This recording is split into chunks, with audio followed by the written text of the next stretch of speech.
So you may not know this, but my team and I have been working under hurricane conditions in Goldsboro for the last few weeks, even before Hurricane Florence hit. So why does that matter? Well, you can see from this chart here that we have a majority of our tropical storms starting in September. A little bit of a function building up to it. The bad thing about that particular month is that that's when harvest starts.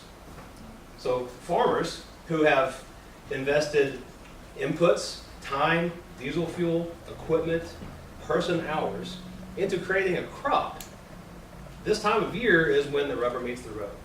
That's when they either make or lose their money based on how well they harvest. So if you see conditions like what you see here in this field, that is largely unharvestable. So all the impact, all that time, all the money spent, the environmental impact of growing that crop has already happened.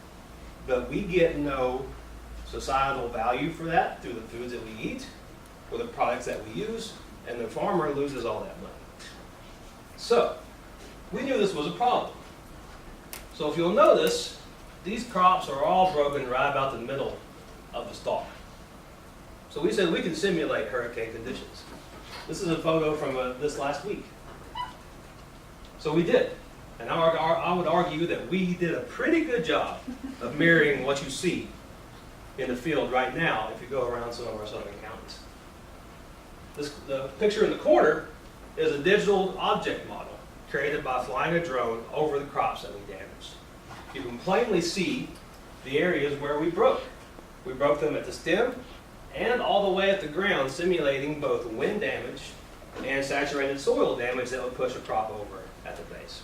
So, what this means is that using this digital elevation model and the reflectance of that crop at different wavelengths, we can accurately go into a field and tell you how much crop damage you had, assuming it wasn't your entire field, and to what extent it was damaged. That allows you to then make harvest decisions better. That allows you, if you need to report damage losses to your insurance company, or allows you to file for disaster assistance. So, in one project, we can simulate a storm, collect the data over it. Now, unfortunately, we have real data to compare it to. So that's what we're in the process of doing now, out in the field and getting that data. Thank you.